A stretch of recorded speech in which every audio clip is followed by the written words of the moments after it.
iya Pak, tadi pramuka. Oh iya Pak, tadi pramuka sudah selesai Pak, coret pramuka. Jadi 1001 jawaban ini Pak belum tentu benar. Artinya kita pasti datang kepada responden. Kita datang survei ke lapangan untuk menjawab kesimpulan. Ya kan Pak? Karena Ya, Pak. jawaban ini sementara. Ya.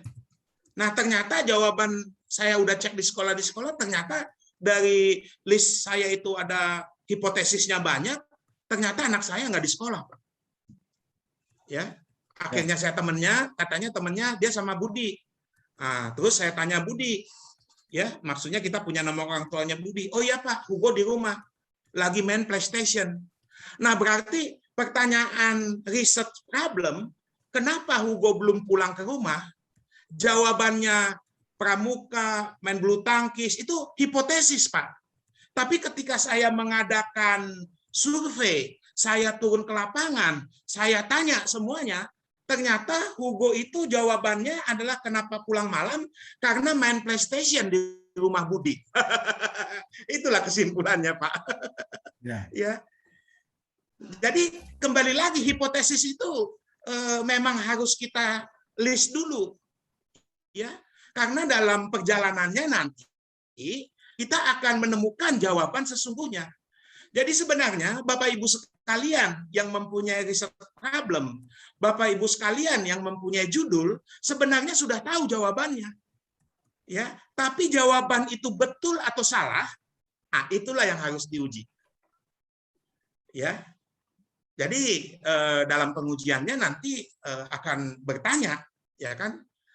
Itu dalam bertanya misalnya ya kepada respondennya, kepada lapangannya, kepada misalnya apa saja yang menjadi sebuah variabel di sana. Nah, misalnya contoh gini Bapak tadi ya yang bertanya ini Pak Bagus pertanyaannya, ya. Masalahnya adalah di kampung desa itu ya semua anak sakit panas. Ya. Ternyata jawabannya ya adalah yang minum air kolam di suku Indian kuno itu sembuh. Betul nggak? Ada masalah ya di desa itu semua di kampung itu anaknya semua sakit demam panas. Tapi dicari jawaban bahwa kolam di desa itu ya itu menjadi obat karena diminum itu sembuh. Ya, kan ada problem Pak, anak sakit panas. Dicari sebuah jawaban sementaranya, ya kan? Makan ini, makan itu. Ternyata yang jawabannya sembuh itu adalah dengan minum air kolam, suku Indian kuno. Di situ banyak pohon-pohon. Ya. Nah, tapi secara alamiah ya kita sebagai orang ilmuwan mengambil Pak sampel air kolam tersebut. Air kolam tersebut saya bawa ke laboratorium. Saya cek sekian persen air, sekian persen mengandung kina. Ya, ternyata itu di situ kolam tersebut banyak pohon-pohon kina dan akar-akar kina. Ya, jadi sakit panas demam ya disebabkan oleh misalnya nyamuk malaria, ya ternyata obatnya adalah pil kina, Pak. Kebayang nggak teman-teman? Ya, kenapa? Karena kita nggak bisa juga langsung bilang itu seperti apa namanya ya minum air suku kolom Indian pasti sembuh. Ya bisa aja nanti orang yang bukan dari itu minum kolam nggak sembuh. Ya, tapi secara pendekatan analisis ilmiah itu adalah mengambil air kolam tersebut untuk dibawa ke laboratorium. Sebenarnya yang diminum anak-anak yang sakit panas ini kenapa sembuh? Ternyata mengandung akar-akar pohon kina. Jadi ada masalah sakit demam panas tinggi karena digigit nyamuk, yang namanya nyamuk malaria, maka jawabannya adalah pil kina. Kebayang apa ya? Makanya saya selalu kalau menguji tesis dan disertasi ya, saya nggak sulit-sulit itu. Ya, saya belajar dari dosen senior saya juga ya, kalau dia lebih saklek, Pak. Ya, dia hanya buka rumusan masalah dan dia hanya buka kesimpulan. Jadi kalau rumusan masalah di 1-2 atau 1-3 ya itu pertanyaannya apa, di kesimpulan jawabnya apa, tidak cocok, dia langsung tulis tidak lulus, dia langsung pulang, Pak. Ya, saya bilang, ini Prof, nguji cepet banget, saya bilang. Ya, saya begitu. Jadi saya buka aja 1-2 rumusan masalah. Masalahnya apa? Research question-nya apa? Hipotesisnya apa? Ya, misalnya ditanya, kemana anak Pak Hoga belum pulang ke rumah, gitu ya? Terus dibaca di kesimpulan, makan bakso menambah berat badan. Waduh, ya orang ditanya kemana anak saya belum pulang kan karena main PlayStation. Ini kok jawabannya ada hubungan dengan makanan bakso? Gimana ini? Ya, jadi itu saja dilihat sudah tidak cocok, ya tidak nyambung, Pak. Ya, misalnya sama kayak gitulah. Di mana alamat rumah Pak Hoga? Nah, berarti kan kalau dilihat kesimpulan, alamat rumah Pak Hoga di Kalibata. Benar, berarti dia lulus, Pak. Tapi di mana alamat rumah Pak Hoga? Lah, jawabannya apa namanya? Kan di mana berarti di rumah ya, Pak ya. Di mana alamat ya kan? Ini jawabannya ya sesuatu yang tidak nyambung gitu. Ya. Tempe adalah makanan khas Indonesia. Waduh. Itu tidak lulus langsung sama profnya. Jadi saya belajar dari dia, Pak. Coba Bapak sekarang aja di komputer ya, ke Google aja. Download skripsi. Ya, acak aja, Pak. Terserah. Download tesis, download disertasi. Buka 1-2 dengan buka kesimpulan. Coba lihat. Pak, nggak nyambung tuh. Harusnya dia nggak lulus. Ya, karena nggak jelas dong. Masa 1-2 rumusan masalah research question, pertanyaan risetnya apa, jawaban di kesimpulannya kok nggak menjawab gitu. Jadi ngapain aja itu skripsinya? Ya Bapak Ibu ya, ini saya bocorin nih. Apa bocoran penguji? Betul. Ya. Jadi Bapak Ibu sebelum mengumpulkan, pastikan dulu ya rumusan masalah dengan research question. Ya, dengan apa tadi hipotesis yang Bapak tanya ya. Itu samakan dulu. Ya. Jangan sampai apa yang ditanya berbeda dengan apa yang dijawab. Ya. Biasanya apa yang ditanya dan apa yang dijawab itu sesuai dengan judul.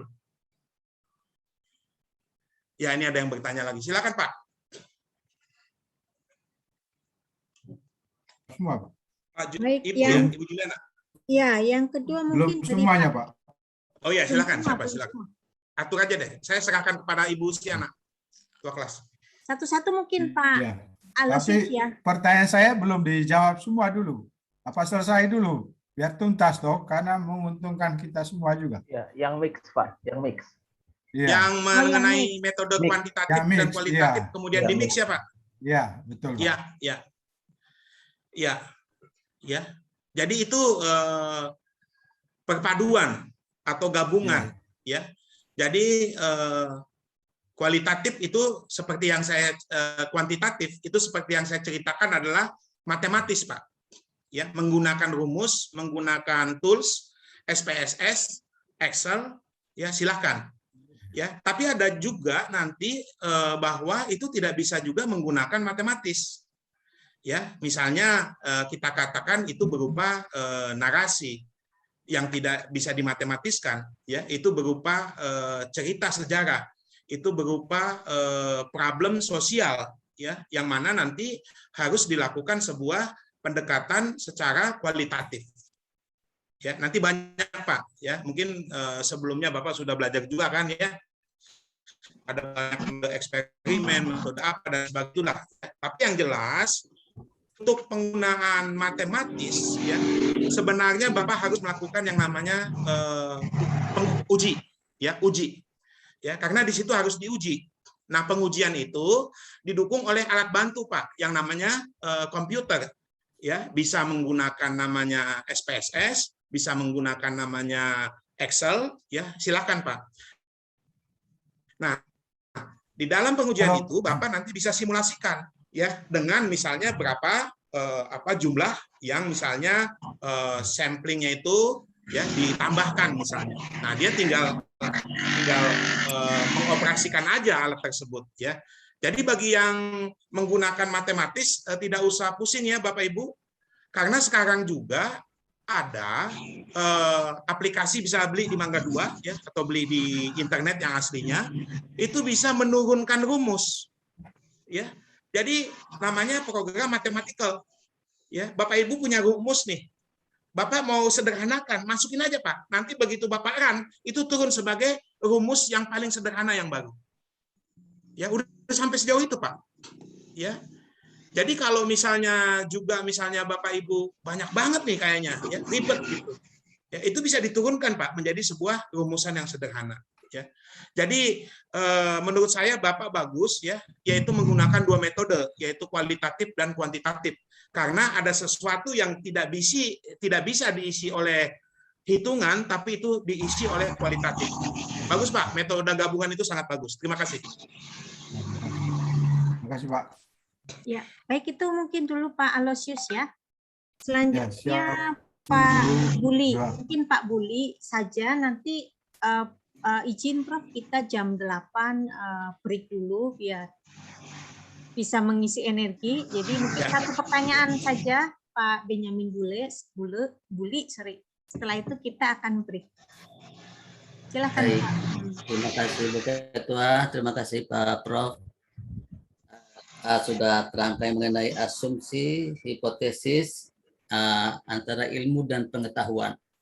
Ini Pak, kalau kita menulis sesuatu, kan selama ini kita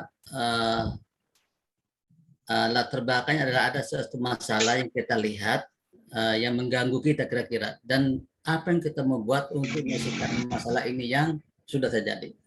Nah, dalam penulisan Pak, apakah kita bisa menulis tentang hal-hal yang akan datang, seperti contoh Pak, kuliah sekarang kan misalnya S1 4 tahun. Kalau kita bikin 4 tahun, karena memang dulu mencari bahan itu sangat susah. Lalu mengetik ini juga dulu pakai komputer, ada yang salah, menghapusnya susah. Apakah kita boleh meneliti Pak, misalnya judulnya itu memperpendek masa kuliah dari 4 tahun menjadi 3 tahun, baru kita buat asumsinya karena bahan kita bisa cari di mana saja di lewat komputer, lalu mengetiknya juga bisa cepat.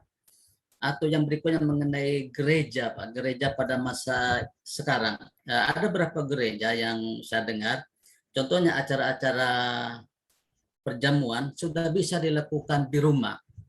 Jadi pendeta memimpin di gereja, nanti di rumah misalnya di satu gereja yang ada acara pembasuhan kaki, nanti acara pembasuhan kaki di rumah, lalu makan roti dan anggurnya di rumah. Lalu saya pikir-pikir, apakah nanti kita buat satu hipotesis dan asumsi bahwa nanti akan ada, kita membuat gereja, di mana gereja ini nggak berbentuk rumah lagi, dengan asumsi kita hanya membuat satu acara dipimpin langsung dari rumah oleh pendeta, itu Pak. Bolehkah kita membuat satu tulisan mengenai apa yang kita lakukan di masa depan, seperti memperpendek masa kuliah dengan alasan karena memang sekarang gampang sekali mencari bahannya di komputer. Terima kasih Pak Prof.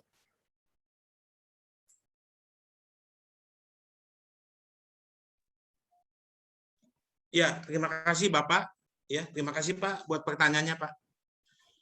Jadi memang dengan zaman seperti ini ya, memperpendek masa kuliah ya, kemudian perjamuan dilakukan di rumah, pembasuhan kaki dan sebagainya Pak ya. Jadi itu merupakan sebuah apa ya saya bilang ya. Jadi ini saya jelaskan dulu Pak ya. Ini mohon izin Pak, saya menyampaikan dulu nih Pak ya. Jadi ada sebuah cerita itu, kenapa saya ini kan mau terjun ke pelayanan ini Pak sekarang untuk STT ya. Karena rupanya itu saya diskusi dengan beberapa teman ya, termasuk juga dengan Kementerian Agama ya. Kebetulan saya kan lulus Lemhanas Pak ya, jadi link itu terbuka ya. Kebetulan teman saya Pak Dani Ahmad Dhani, Prof Dani ya, itu dia di Universitas Islam Pak ya, jadi dia profesor dari sana ya. Jadi dia sekarang sebagai Dirjen Agama juga ya. Nah, dia cerita ke saya juga bahwa silakan Prof, itu yang nggak mungkin dong kita, ya harusnya yang orang Kristen lah menyuarakan suara Kristen, gitu Pak ya. Jadi ternyata ini yang jadi problem Pak, bahwa profesor atau guru besar di bidang agama ini sedikit Pak. Yang Kristen itu cuma 6 ya profesor, 1 juga udah meninggal, jadi sisa 5 Pak. Ya, nah sedangkan di teman kita yang non Kristen itu profesornya banyak Pak. Aduh, saya sampai kaget gitu. Akhirnya saya diskusikan ini ke Dirjen, ya Pak Prof Thomas, ya. Kebetulan juga di situ lagi Zoom juga saya, kemudian Pak Nus menyampaikan tuh Prof Hoga nanya tuh, karena teman-teman Lemhanasnya yang udah Dirjen di agama seberang itu bisa profesornya banyak, ya ternyata mereka ada timnya Pak.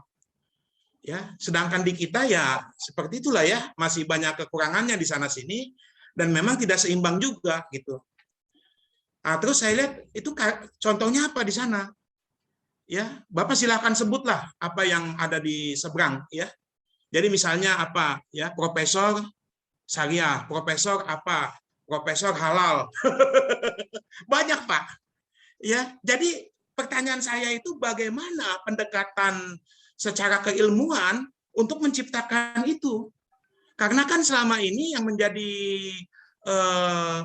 reviewer itu selalu jurnal terindeks Scopus, jurnal yang berbasis daripada keilmuan dan pengetahuan. Ya. Jadi kalau ada di kita kalangan, kita cerita di kita aja ya, kalau mereka udah banyak profesornya ya, dengan berbagai macam nama gitu. Ya. Bahkan sampai kita tuh aduh, kita cuma 6 Pak, mereka udah puluhan, ratusan. Ya. Nah, tapi kembali lagi, ketika saya diskusi, saya mendapatkan sesuatu juga dari Prof Thomas. Ya, itulah yang disebut sebagai karya monumental, Pak. Ya, karya monumental. Misalnya gini, ternyata dari Bapak ini, semua yang ada di sini, atau Bapak dari mana saya ketemu dengan STT Sekolah Teologi S3, ya mungkin dari Setia lah ya, ini yang paling bagus. Ya, ternyata dia itu suka merekam Pak, setiap orang yang punya bahasa roh. Ya, kemudian rekaman itulah disebut karya monumental. Ya Pak ya, sehingga dia disebut profesor bahasa Roh Kudus. Kebayang nggak Pak? Iya Pak. Ya. Jadi coba sebutlah Bapak nama-nama yang sana. Ya, profesor ini, profesor ini, profesor ini. Iya, karyanya coba lihat apa. Jadi kalau ada seorang dokter yang biasa melakukan pujian penyembahan dengan banyak dokumentasi di dalam video, kemudian dinilai, ya dia sebut Pak, udah layak disebut profesor pujian penyembahan. Ya karena begitu Pak, yang disebut dengan karya monumental. Ya. Jadi kalau profesor seberang itu bisa melakukan itu, kenapa kita tidak? Padahal kita banyak istilah-istilah kita yang misalnya penyembuhan ilahi. Ya. Tapi selama ini kan gimana? Ada nggak karya monumentalnya yang didokumentasikan atau dijadikan perpustakaan atau ada tulisan yang dibuat dari itu? Ya, itulah sebagai karya monumental. Ya, karya monumental misalnya dia banyak melakukan penyembuhan rohani dan orangnya ya, dan itu dituliskan dalam sebuah jurnal. Ya. Ya. Nah, kalau pendekatan matematis, pendekatan psikologi, pendekatan ilmu komunikasi kan sulit, Pak. Itu diterima jurnalnya, Pak. Ya. Tapi sebuah karya yang monumental ini ya sehingga menjadikan seorang itu bisa sebagai profesor atau guru besar. Tapi tentunya ya Pak, kan ada persentasenya, yaitu ada pengajaran, penelitian, pendidikan, pengabdian masyarakat. Jadi harus jelas juga ngajarnya berapa poin, ininya berapa poin. Tapi kan ada nanti harus dia itu 1 atau 2 jurnal internasional. Nah, itulah bisa digantikan dengan sebuah karya monumental. Ya, Pak ya. Jadi kembali lagi, karya monumental ini apa, Pak? Ya. Jadi kalau silakanlah Bapak ya, nanti secara ilmu dan pengetahuan sebenarnya ini masih terbuka luas. Di bidang agama itu masih banyak yang harus digali. Ya, selain sejarah ya. Tapi itulah ya, saya juga masih terus nih ya, ada beberapa video di YouTube ya, saya lihat seperti energi baterai ya, kemudian dia ada apa namanya tuh listrik di situ ya, karena di situ ada kain-kain, kemudian ada apa namanya tuh apa yang diangkat-angkat ya oleh orang itu untuk masuk ke dalam itu ya. Nah, itu saya lihat dari videonya itu sudah merupakan penemuan listrik di situ. Ya. Jadi apa yang sudah ada itu diulang-ulang kembali gitu.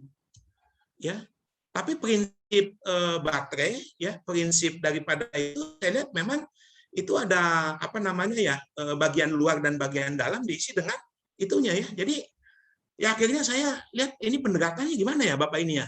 Kalau pendekatan secara keilmuan itu memang ada rumusnya. Ya. Jadi gitu Pak. Kan baru-baru ini juga ada sebuah media ya menyatakan bahwa dia bisa nyalain motor ya, karena motornya itu diisi bensin ya. Maksudnya bensinnya itu adalah dari air. Jadi bisa air mengubah jadi bensin. Ya, ketika ditanya secara ilmiah itu bagaimana air menjadi bensin, dia nggak bisa jawab. Nah ini sulit juga Pak.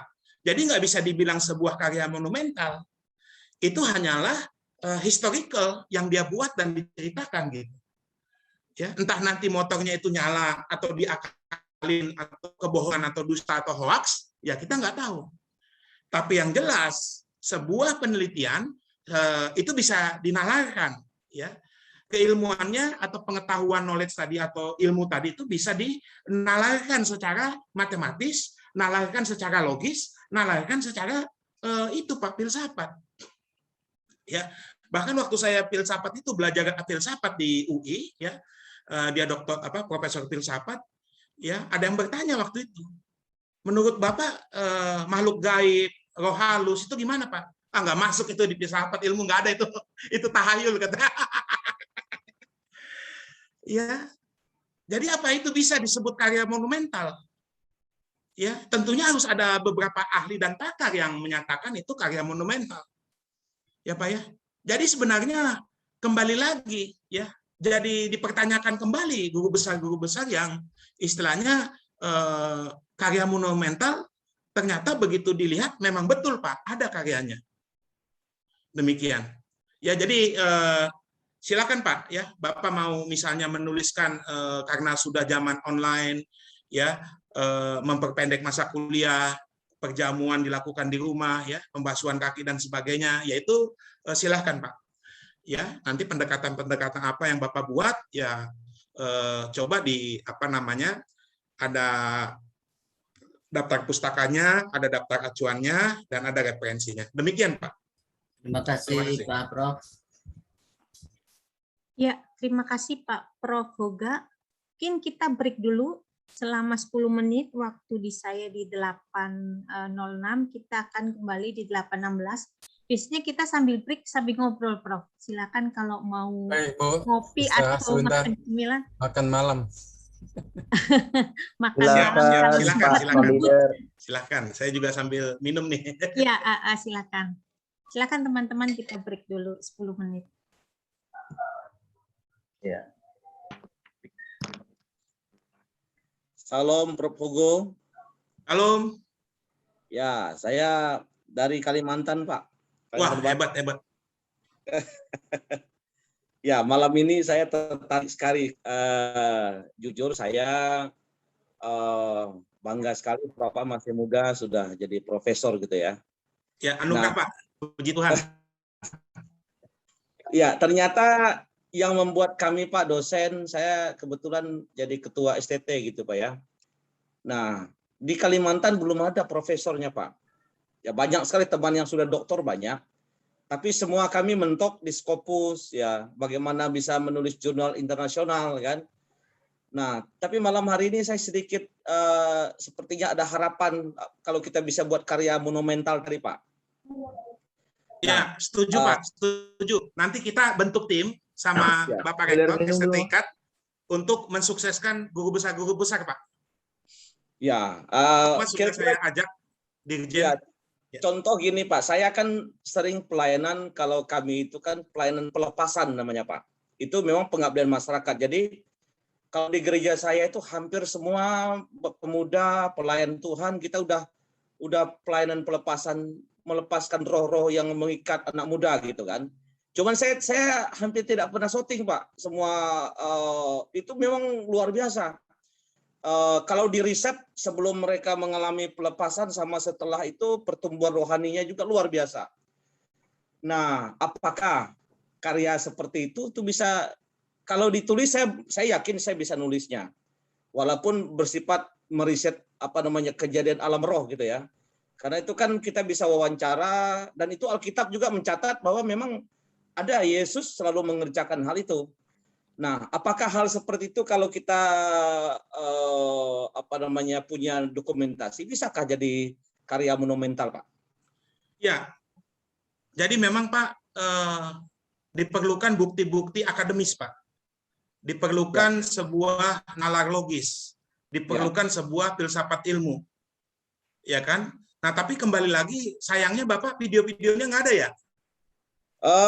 Mungkin sekitar 20% ya Pak. 80 saya, karena kan waktu itu pikirkan kalau terjadi seperti itu anugerah Tuhan. Kalau di video kan seolah-olah kayak. Karena gini Pak, dalam referensi dan daftar pustaka, video itu nanti harus diuji Pak. Harus ada juga melewati sebuah bisa mungkin dibandingkan, disintesakan, dianalisis, dievaluasi ya. Jadi itu merupakan sebuah pemikiran Pak. Jadi kan ada, kalau Bapak taksonomi Bloom ya, itu kan ada remembering, ingatan, understanding ya, di atasnya itu applying, penerapan. Kemudian ada evaluasi, analisis ya, kemudian sintesis. Kemudian lebih tinggi itu create Pak, mencipta. Ya, jadi kalau misalnya ada seorang seniman menciptakan sesuatu, dia itu udah di tingkat taksonomi Bloom yang tertinggi. Jadi makanya seorang pelukis bisa menjadi seorang profesor, Pak. Waktu saya di UPH, kebetulan belum ada syarat harus doktor, dia masih S2, Pak. Tapi dia banyak melakukan pameran-pameran lukisan. Makanya Prof itu di UPH jadi profesor. Ya, Pak ya. Jadi teruslah berkarya. Dan karya itu didokumentasikan, Pak. Karena kita jangan mau kalah juga Pak sama yang seberang. Ya betul Di sana Pak. udah puluhan, ratusan, bahkan ini teman saya cerita nih mau dijebolkan lagi yang banyak-banyak. Saya bilang bidangnya apa? Banyak Pak. Bapak sebutkan aja apa ada. Ya, kalau kita misalnya pelepasan, kesembuhan ya, atau bilanglah kelepasan roh jahat apa dan sebagainya yang ekstrim-ekstrim itu harusnya profesornya sudah ada Pak di kita. Iya dong. Pak. Wah, ya kan? Mantap nih Pak Ali nih. Ya, luar biasa gitu. Pak. Waduh. Ya. Semangat nih Tapi Pak. kembali lagi, itu nanti Bapak akan direview. Ya kan, direview artinya itu ada keilmuannya nggak, ada keilmiahannya nggak. Ya, kalau nanti itu memang ada, ya Bapak wajib disebut profesor pelepasan roh jahat. Ya, coba saya mau tanya lah Bapak Ibu sekalian, ya, misalnya halal. Profesor halal itu apa yang menjadi sebuah, apakah dia banyak menuliskan tentang halal di bidang jurnal Scopus? Silakan deh, saya juga masih menalar terus ini. Ya, misalnya profesor apalah Bapak sebutlah kata-kata dari yang karena kan kita nih ya harusnya kita membahas kita aja ya. Kita jangan ngomongin seberang lah ya. Artinya kalau coba kita bayangkan misalnya gini, tongkat menjadi ular. Ya Pak ya, kan Musa tongkatnya jadi ular, betul Pak ya? Iya. Ya kan? Karena Musa sering bermain-main tongkat itu menjadi ular, ya kemudian itu bisa disebut dia sebagai profesor tongkat menjadi ular. Gitu loh Pak. Itu maksudnya karya monumental. Mungkin yang sulit Pak Prof, karena ini hanya menyangkut iman. Saya juga sudah ulang-ulang mendoakan orang yang kena itu setan itu Pak ya, dihipnotis orang. Nah, memang sembuh. Tapi ini kan tidak bisa dibuktikan. Kita hanya apa dengan iman itu, Pak. Mungkin itu yang agak sulit dibukti dengan ilmu pengetahuan, Pak. Terima kasih, Pak Prof. Ya, ya, ya. Makanya saya bilang kalau nanti ada Profesor Iman, ini juga saya gimana ya karya monumentalnya gitu. Mungkin Pak Dr. Jimmy yang rektor nih ya sudah terbiasa dengan pelayanan, lebih tahu ya. Mungkin nama Pak Thomas juga sudah sahabat dekat ya. Memang ada banyak kendala ya Pak ya, kita profesor di Kristen ini karena berbagai hal lah gitu ya, yang saya tidak bisa ceritakan. Tapi satu hal mungkin ada juga gini Pak, dia udah mengajukan guru besar ya. Ternyata waktu dievaluasi STT-nya itu belum terakreditasi Pak. Ah itu nggak boleh gitu. Makanya kalau nanti ada IKAT yang sudah bagus nih akreditasinya, diajukan mendingan dari IKAT gitu. Ya, jadi profesor itu kalau misalnya contoh diajukan dari universitas mana nih Satya Wacana misalnya, universitas, jadi dia itu sekretariat atau tempatnya itu sudah jelas dan sudah terakreditasi gitu. Jadi lebih baik kalau menurut saya profesor itu kita ajukannya dari IKAT Pak, ya seperti itu Pak. Jadi jangan dari institusi STT yang belum terakreditasi terus mengajukan guru besar, makanya jadi nggak diproses gitu. Padahal angkanya sudah 850 poinnya. Mohon arahan nih Pak Rektor, silakan deh. Aduh. Prof, Ya, permisi kira Pak, memang saya profesor itu memang jalur itu, jalur fungsional. Jadi gelar doktor itu adalah kampusnya jalur harus akademik. berhasil gitu. Ya, benar Pak. Benar Pak Rektor. Ya. Jadi kalau untuk mendapatkan profesor memang ada beberapa persyaratan seperti harus melaksanakan tridharma perguruan tinggi dan apa semua. Memang yang kalau dokter saja untuk mendapatkan kompetensinya kan harus memiliki satu karya-karya monumental memang. Tapi saya kira memang ada beberapa syarat memang untuk maju kepada profesor. Tapi degree itu hanya paling tinggi adalah doktor. Itu. Kalau profesor Ya, itu memang jalur fungsional memang. Jadi dengan tridharma berapa jam dia sudah mengajar, terus apakah ada penelitian, apakah ada pengabdian masyarakat, terus ditambah dengan juga penunjang tridharma perguruan tinggi. Saya kira memang Profesor Hugo sudah jalankan itu. Memang banyak teman-teman saya, kami cukuplah dengan lektor kepala katanya ini gemuk, dan karena ada jabatan akademis yang sekarang disebut dengan JAFU, jabatan fungsional, dan itu dikeluarkan oleh kalau sampai pada lektor itu masih bisa dikeluarkan oleh Kementerian Agama atau Dirjen Bimas Kristen. Tapi setelah lektor kepala itu memang harus ke Depdikbud, harus ke Dikti. Ya, kira-kira itu saja pemahaman saya. Terima kasih Pak Prof. Setuju Pak Rektor, bagus sekali tuh ya. Jadi ada jenjang memang melewati akademis ya, seperti ini berarti nanti Bapak Ibu kan akan doktor ya. Nah itu syarat profesor juga harus doktor dulu, kalau nggak doktor nggak boleh ya. Demikian Pak Rektor ya. Ya jadi ini udah benar nih, tepat mengambil sekolah di STTIK, bagus sekali. Pertanyaan di chat dari Pak Jamsol, mungkin saya bacakan saja ya. Apakah penerapan metode kuantitatif dalam ilmu-ilmu sosial itu berbeda dengan ilmu lainnya seperti di komputer begitu ya, seperti ilmu komputer? Atau Pak Jamson silakan mau langsung menjabarkannya, menjelaskan pertanyaannya? Biasanya seru nih kalau beliau udah tanya. Silakan Pak, silakan. Ya, baik, selamat. Oh, Ya. silakan. Profesor.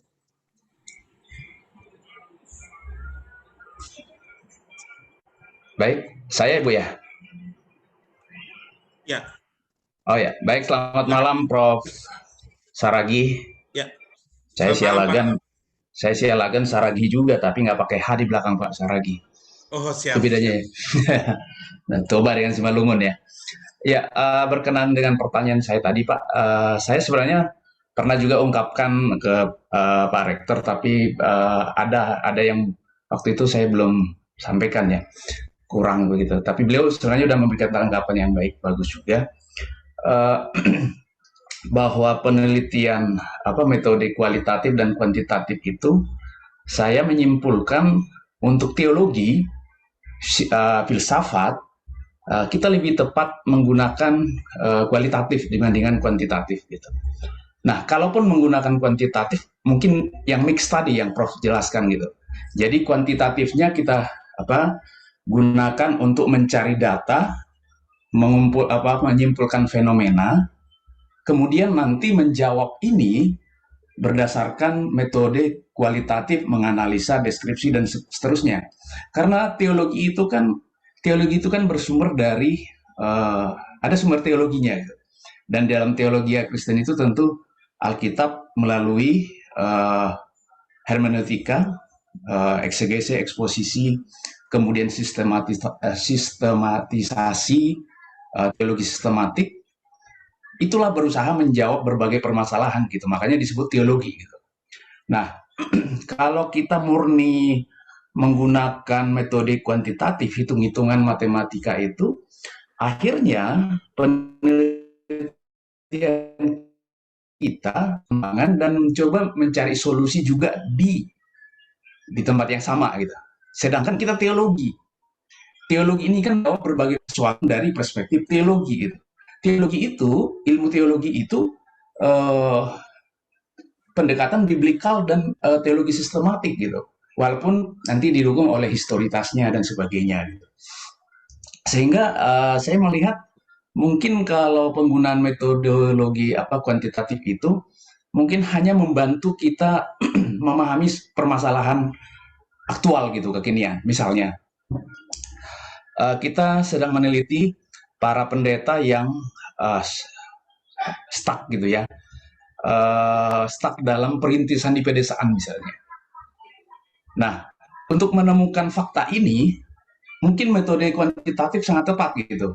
Ya mungkin berbagai pendekatan digunakan, apakah interview dan sebagainya, mungkin juga ada rumus-rumus yang bisa dipakai. Tapi kemudian untuk menjawab ini kan kita harus menjawab dengan kualitatif gitu. Misalnya kita menjawabnya dengan misalnya kepemimpinan inkarnatif gitu. Sebenarnya udah banyak ditulis orang juga. Jadi kita mau menjawab itu pentingnya kepemimpinan inkarnatif bagi sinode gereja A ya dalam mengembangkan pelayanan perintisan di pedesaan gitu.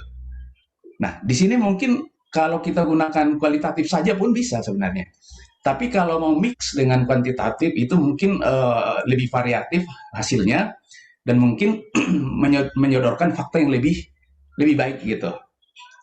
Tapi kalau judul yang sama kita mau coba menjawab atau meneliti dengan kuantitatif, maka hasil penelitian itu menurut saya minim teologisnya gitu. Menurut saya, minim teologisnya gitu. Menurut saya berbeda mungkin kalau penelitiannya ilmu lain ya, ilmu lain misalnya soal penggunaan internet dan ini sebagainya, soal aplikasi dan sebagainya, mungkin berbeda dengan pendekatan pendidikan teologi gitu. Itu yang saya tangkap, Pak. Ya.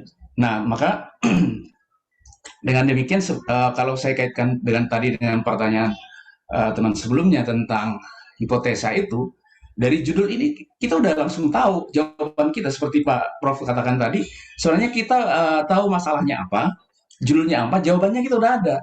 Dan jawaban itu di hipotesa itu saya misalnya memakai rumus jika maka gitu, Pak. Jika maka itu. Jika misalnya judulnya tadi pentingnya kepemimpinan inkarnatif gitu ya bagi pendeta di sinode gereja A untuk mengembangkan pelayanan perintisan di pedesaan gitu. Nah, hipotesisnya jika para pendeta ya menjadi pemimpin yang memiliki style kepemimpinan inkarnatif, maka mereka pasti berhasil dalam pelayanan perintisan di pedesaan gitu. Itu jawaban itu udah ada, tinggal kita buktikan sampai di akhir penelitian. Terima kasih. Ya, terima kasih Pak Jamson. Jadi memang tadi metodenya penelitian kuantitatif dan kualitatif ya. Jadi memang itu sudah jelas ya Pak. Nanti juga ketika Bapak ujian disertasi itu sudah pasti gitu. Jadi kembali lagi saya mungkin mau menyampaikan sedikit ya. Maksudnya untuk kita diskusikan juga dari Pak Jamson itu. Jadi misalnya dengan pemimpinan leadership pendeta dengan pertumbuhan jemaat ya, korelasinya misalnya nanti pengembangan penginjilan misalnya ya. Nah, itu memang secara nalar, secara logis itu memang semakin nanti ini meningkat, ini jadi meningkat gitu. Ketika ini increase, ini menjadi increase. Tapi ketika nanti ini increase, tapi ini menjadi decrease, nah ini jadi pertanyaan why, kenapa gitu. Nah, jadi kembali lagi ya Bapak Ibu, menurut saya satu lagi adalah kolaborasi. Ya, kolaborasi. Sebagai contoh gini Bapak Ibu, baru-baru ini kalau nggak salah ada wartawan ya menyampaikan di sebuah desa, yaitu wartawan Terang Indonesia atau Kronos Daily ya. Jadi sampaikan bahwa air menjadi anggur. Ya. Nah, kalau itu kan bagus, maksudnya kan saya ketemu seorang matematis di UI, dia menjelaskan bagaimana air itu sebagai unsur ya atau kimia atau dengan kimia itu bisa ya, bahwa secara matematis itu seperti energi nuklir yang dia terus melakukan sebuah radiasi ya, sehingga nanti air itu bisa dia buktikan secara rumusan itu memang menjadi banyak dan menjadi anggur. Nah, digabungkan lagi dengan nanti kimia yang menyatakan bahwa memang bisa air itu menjadi anggur ya, maka nanti pendeta yang di desa itu juga bisa membuat mukjizatnya ya. Jadi kolaborasi inilah yang menghasilkan sebuah perpaduan yang bagus sebagai sebuah disertasi, bahwa air menjadi anggur secara alkitabiah, air menjadi anggur melalui sebuah matematis, air melalui anggur melalui sebuah ya. Kalau nanti disertasinya itu unik ya, STT IKAT akan mengundang penguji-penguji yang memang ahli kimia, ahli matematis, dan ahli teologi. Dan itu saya yakin ya, pendetanya bisa kita jadikan juga sebagai profesor air menjadi anggur, ya, profesor mujizat itu. Ya, jadi teman-teman jangan juga berpikir bahwa segala sesuatu mujizat itu, saya pernah ketemu dengan dosen matematis, itu ada rumusannya Pak, ya, ada matematikanya, ada polanya, ya. Jadi sebenarnya Tuhan bekerja juga melalui pola alam yang harus mengikuti hukum-hukum alam, ya, kaidah-kaidah alam. Nah, pertanyaannya kenapa itu belum ini, ya? Karena memang belum ini aja Pak, belum bukakan saja ilmunya, ya. Misalnya penyembuhan mata, ya, itu dengan cara tanah, ya, dituin kemudian pakai ludahnya Tuhan Yesus, ya, terus ditempel gini, matanya sembuh, ya. Ya, jadi ada unsur tanah di dalam diri manusia ini, ya, yang harus dipilih oleh ahli kimia, ahli tanah, ya, karena ahli tanah sendiri juga unsur tanah bisa menumbuhkan pohon, dari pohon bisa menghasilkan buah, buahnya bisa kita makan, kitanya juga jadi bertumbuh. Ya Bapak Ibu ya, jadi relasi dan korelasi itu sebenarnya jelas ya. Jadi makanya kembali lagi sangat mungkin bagi Bapak Ibu di sini dengan mengetahui setiap ilmu dari teologi ya, ditambah dengan ilmu pengetahuan, ditambah dengan keilmuan, ya, itu menjadikan sebuah karya mental tadi sehingga bisa menjadi profesor, ya. Jadi kalau ada mukjizat air menjadi anggur, kemudian nanti orang labnya datang, ya, diselidiki air jadi anggur ini, terus dibawa ke laboratorium, apa saja isinya ini, ya. ya. Kemudian dilakukan dengan apa nih komputer secara perhitungan matematis, atau di komputer itu dilakukan apa namanya simulator, simulasi, sehingga ditemukan bahwa memang air itu bisa menjadi anggur.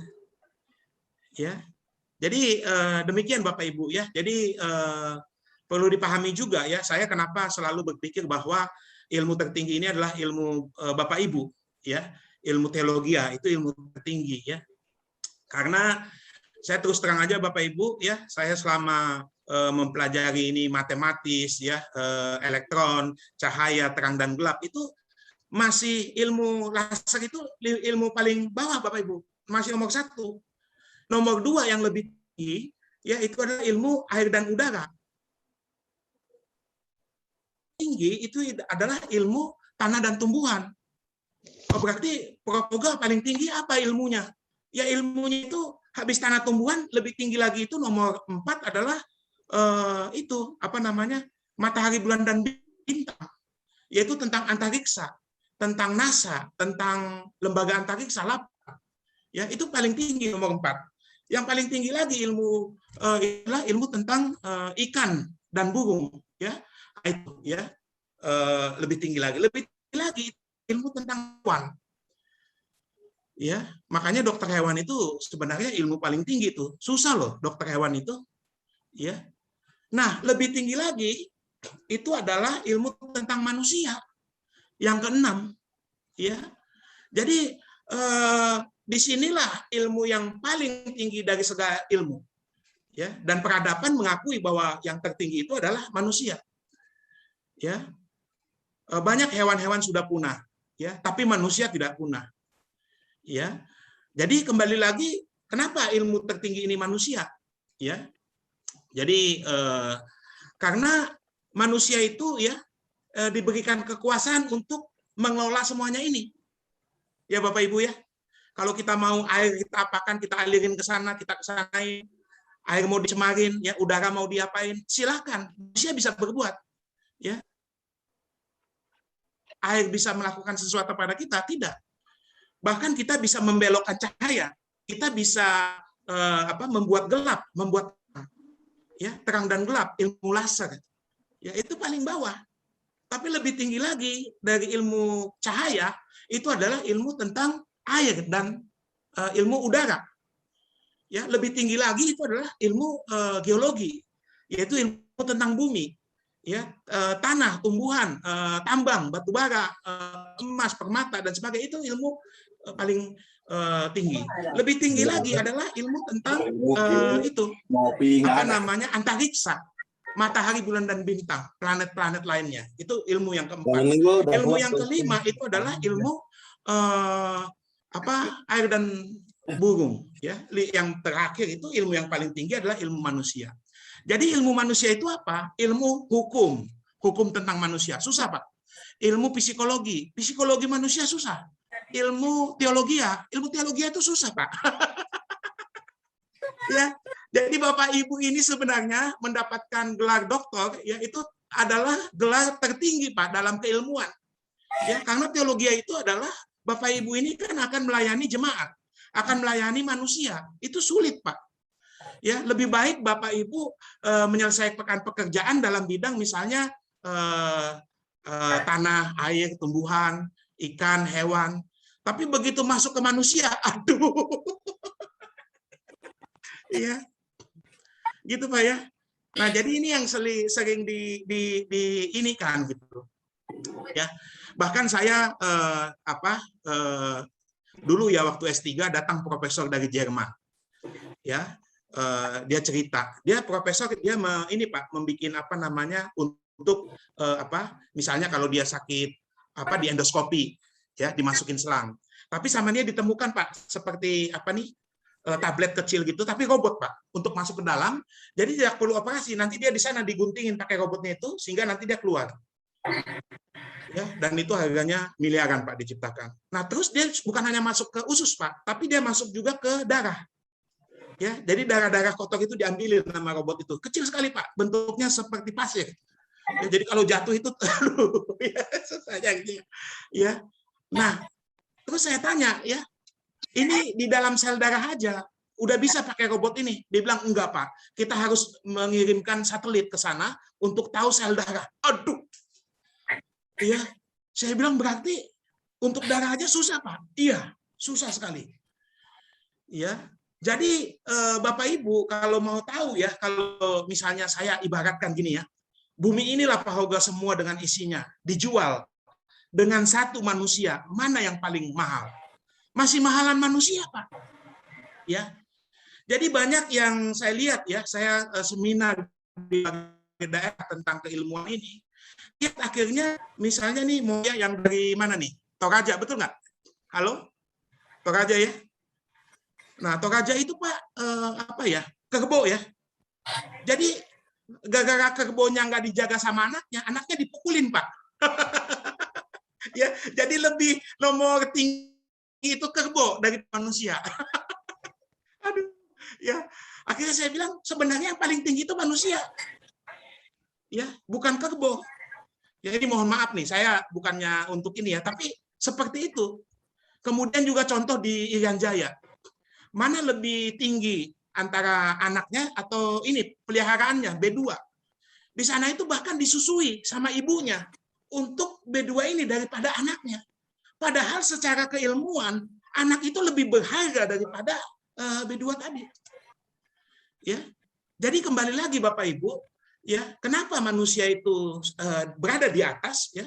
Karena manusia itu ya bisa ya, misalnya kalau dia udah temu nih nuklir diledakin misalnya antariksa atau mata bulan gitu, ya itu bisa dilakukan manusia. Ya. Jadi manusia itu diberikan kekuasaan untuk menguasai terang dan gelap, air, udara, tanah, tumbuhan, planet, bulan, bintang, dan sampai kepada ikan dan burung dan hewan. Ya, coba Bapak Ibu lihat ya, kenapa kalau kita katakan manusia. Ya. Jadi kalau misalnya diadakan percobaan, ya, secara undang-undang, itu melakukannya kepada hewan, ya kan? Tapi kepada manusia, oh jangan Bapak Ibu. Ya, karena apa? Ya karena gimana ya? Manusia itu paling tinggi karena dia itu segambar dan serupa dengan penciptanya. Ya, seperti itu Bapak Ibu.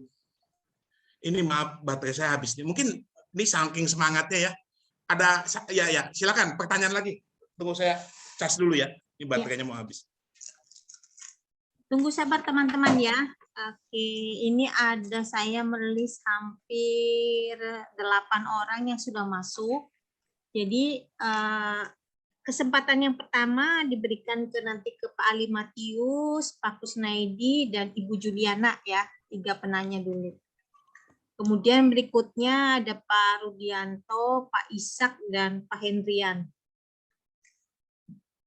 Sudah bisa dilanjut, Prof. Oga? Kayaknya masih kena mute. Oh iya. Terima Ya, kasih oke. Kak Siana, udah saya cas, udah. Silakan Bapak Ibu, bebas saja ya. Ini Ya. saya juga diskusi aja, kita diskusi. Ya, oke. Kita sersan ya, serius tapi santai biar supaya ini kita terbuka benar-benar. Ya. Tadi yang dijelaskan juga seperti yang Halo, Prof. grade itu seperti penciptaan ya, Prof ya. Ya, Sebenarnya iya. Prof. dari terang Iya. dan gelap sampai kepada manusia. Ya, Jadi- bahkan para ilmuwan banyak mengatakan bahwa sumber dari segala sumber yang dia pelajari semuanya Alkitab. Alkitab. Iya, Bahwa itu sebenarnya sumber referensi sumber segala ilmu, sumber ya. ilmu. Iya, Ilmu segala ilmu ya, luar biasa memang Tuhan kita ini. iya. Ya, baik. Selanjutnya ada Pak Ali Matius, Pak Kusnaidi, dan Ibu Juliana. Silakan Pak Ali dulu. Ya, terima kasih Prof. Saya baca buku Ilmuwan Percaya Tuhan gitu ya. Nah, salah satu ahli fisika bernama Kepler, setelah dia meneliti alam semesta, bumi, dan dia menuliskan bahwa ada seorang arsitek yang luar biasa, bagaimana bumi bisa kawan-kawan tidak bertabrak. Itu aja Pak. Mungkin saya ingin bertanya gini Pak. Pertanyaan begini. apakah yang kita riset itu harus Saya sendiri kan kalau saya melihat untuk sipil sendiri itu kita sedang Waduh, dua sekaligus yang bertanya. sekaligus. Pak, biasa yang itu kayaknya ada seminar kayaknya itu sebelahnya. Pak Kusnedi itu lagi ngajar kayaknya, Pak. Ya. Lupa dia mute, sudah saya Berangkap Ada. jadwal bersamaan. Bisa diulangi Pak Ali? Ya. Apakah yang kita riset itu harus yang ada masalah atau fenomena misalnya begini, ada gereja yang bertumbuh seperti Pak Mika kemarin ya. Cuman yang kita lihat itu memang mereka giat di dalam penginjilan. Nah, bagaimana kita bisa ini sepertinya sih nggak ada masalah, malah gerejanya bertumbuh pesat luar biasa. Nah, setelah saya pergi beberapa kali kepada pendetanya, memang mereka punya tim penginjilan itu sudah sampai 5.000 orang yang mereka injili dalam waktu 1 tahun, tim penginjilannya dia. Nah, apakah bagaimana kita bisa membuat rumusan masalah atau hal-hal yang mau kita teliti sehingga kita bisa menemukan memang gereja ini bertumbuh karena penginjilan gitu. Apakah bisa Pak diteliti hal seperti itu? Makasih Pak. Ya, terima kasih Pak Ali ya. Jadi ini saya contohkan aja Pak ya di dunia sekuler ya. Jadi waktu itu ada sebuah pabrik mengadakan penelitian. Karena buruh pabrik itu kan semua wanita Pak, ibu-ibu ya, rata-rata wanita semua lah. Tekstil ya. Jadi pabrik tekstil ini nggak tahu kenapa owner merasa kok jadi ribut gitu. Ribut itu karena semua saling bicara. Akhirnya diputuskan oleh yang punya, semua pegawai harus menutup mulutnya supaya produksi meningkat, gitu Pak ya. Nah akhirnya setelah berjalan beberapa bulan, ternyata produksi menurun, ya, karena ditutup mulut ibu-ibu waktu bekerja, ya. Nah dipanggil konsultan Pak, ngomong sama owner. Konsultannya meneliti, melakukan survei pertanyaan. Kenapa kok ibu-ibu ketika bekerja itu produksinya kan demikian ada angkanya. Tapi begitu dia itu ngomongnya itu ditutup mulutnya, itu jadi produksi menurun. Ya, ketika disurvei ternyata ya dikatakan di situ tambah stres, tambah nggak bisa kerjanya jadi kaku. Ya, akhirnya diputuskan untuk tidak memakai tutup mulut. Ya, nah ternyata Pak benar. Setelah dilakukan penelitian bahwa ibu-ibu dengan ngobrol bicara multitasking itu lebih kinerjanya meningkat dibandingkan dengan ibu-ibu yang ditutup mulutnya. Gitu Pak ya. Ya, jadi Masker Pak, pakai masker. Iya. Jadi juga mungkin jadi pertumbuhan jemaat juga gitu Pak. Apakah dengan menggunakan Zoom ya itu meningkat nggak iman jemaat? Ya, ini apa dengan kaca ini malah jadi menurun keimanan? Karena gini Pak, saya terus terang saja, kenapa saya bilang ini bagaikan kita dimasukkan kaca Pak. Ya, dalam arti kaca ini kan lensa, ya. Ini kan secara teknik aja. Tapi kalau saya ilustrasikan kepada Bapak Ibu sekalian, sama seperti kalau kita menangkap ikan di lautan, kita masukkan ke dalam akuarium Pak. Ya, kalau di Jakarta itu namanya apa namanya tuh? Di Ancol tuh Seaworld. Seaworld. Iya, dunia laut. Jadi semua bisa lihat Pak, ada ikan hiu, ikan apa segalanya ada di situ di Seaworld. Nah, jadi sebenarnya adalah kita dengan datang ke Seaworld berbeda dengan kita datang ke laut yang asli Pak. Ya, laut asli Pak. Saya di Bali nungguin lumba-lumba aja begini, mau kelihatan lama banget. Sampai panas-panasan. Ini mana bener nggak sih abang nih lumba-lumba? Padahal kita udah bayar perahunya untuk ke tengah, ya Pak ya. Tapi kalau sekarang anak-anak sekarang atau saya bawa ke Seaworld itu AC-nya dingin ya, kemudian kacanya ini dan sebagainya. Jadi berbeda Pak dengan lensa, dengan kaca dimasukin kaca. Artinya apa? Artinya bahwa populasi yang ada di lautan diambil sampelnya dimasukkan ke dalam akuarium, ya. Sebenarnya di lautan luas itu banyak Pak, ya. belum lagi meningkatkan adrenalin, ya, belum kita keberanian kita diuji, belum kita juga menyelam kalau kena apa nih namanya air laut matanya pedih, belum ketemu pasir, belum keinjek apa namanya ada duri, ya, dan sebagainya karang. Demikian Pak ya. Nah, jadi juga gereja sebenarnya apakah kalau gereja itu secara nyata kan Bapak tadi itu pengusiran roh jahat apa. Nah, ini kalau di kaca bisa nggak kira-kira Pak? Iya kan? Iya, artinya suasana itunya kan nggak semua dapat karena dijadikan sampling. Sama juga kalau kita ke hutan, ya. Kalau di taman safari atau kebun binatang itu kan dimasukkan Pak semuanya ke dalam kaca ya. Kalau di mana tuh Malang ya, ada tuh saya lihat harimau dikacain, ini dikacain. Jadi kita tinggal lihat, oh ini loh hewan gitu ya.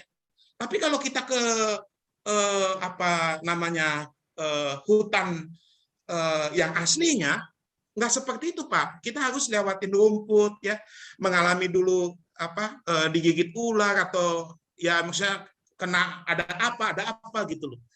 Ya, abang saya dulu saya ingat ya dia cerita dia membuka apa lahan ya untuk sawit diajak ibu saya.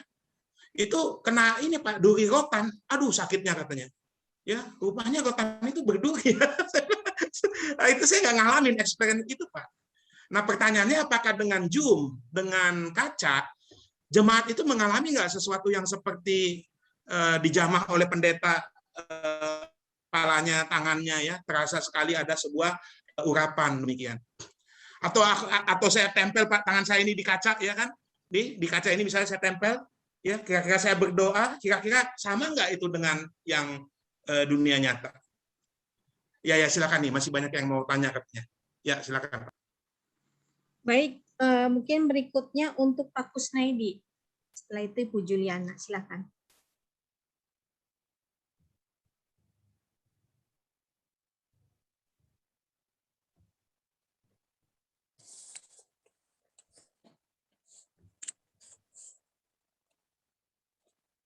Silakan.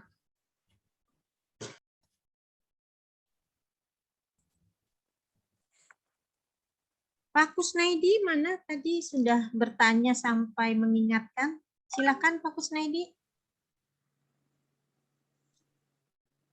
Sinyal kali Bu.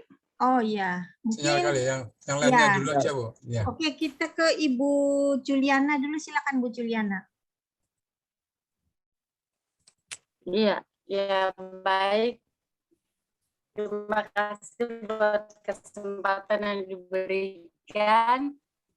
Ya, terima kasih Pak Profesor dan juga Ibu Ketua. Pertanyaan saya tadi melanjutkan bahwa kalau ketika kita melakukan penelitian di lapangan itu kan pasti berawal dari asumsi dulu Pak ya, atau misalnya adanya masalah yang akan kita teliti di lapangan.